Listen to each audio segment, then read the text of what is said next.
आपका स्वागत है हमारे गांव की मिट्टी से जुड़ी इस किसान परिवार की कहानी में।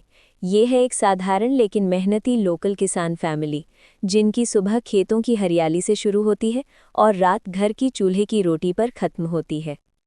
बहुत समय पहले की बात है। एक छोटे से गांव में कई किसान रहते थे। सब अपने अपने कामों में व्यस्त रहते। कोई खेत जोतता, कोई सब्जियां बेचने शहर जाता, कोई दूध बेचकर अपना गुजारा करता। उसी गांव में रामू नाम का एक किसान था। रामू बड़ा ही सीधा साधा और मेहनती आदमी था। उसकी आमदनी ज्यादा नहीं थी, लेकिन अपनी मेहनत और बुद्धि से वो किसी तरह अपने परिवार का पेट पाल लेता था। रामू के पास एक गधा भी था। वही उसका सबसे बड़ा सहारा था।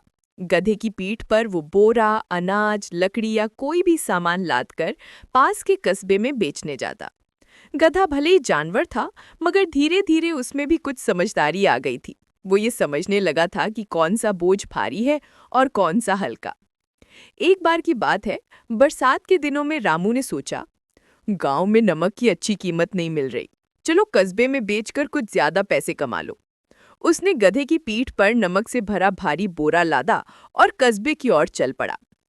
रास्ते में एक छोटी सी नदी पड़ती थी, जिसके ऊपर से होकर उन्हें गुजरना था। जब वे नदी में उतरे तो गधे का पैर फिसल गया और वो पानी में गिर पड़ा। बोरा भी भीग गया। रामू ने जैसे तैसे उसे उठाया और देखा तो हैरान रह गया। नमक पानी में घुल चुका था। बोरा लगभग आधा खाली हो गया। अब बोझ पहले से कहीं हल्का लगने लगा। गधा खुशी खुशी उछलते कूदते आगे बढ़ा। रामू को यह देखकर गुस्सा आया, मगर वो समझ नहीं पाया कि ये गधे की चालाकी थी या सिर्फ एक हादसा। अगले दिन फिर वही हुआ। रामू ने नमक का बोरा लादा,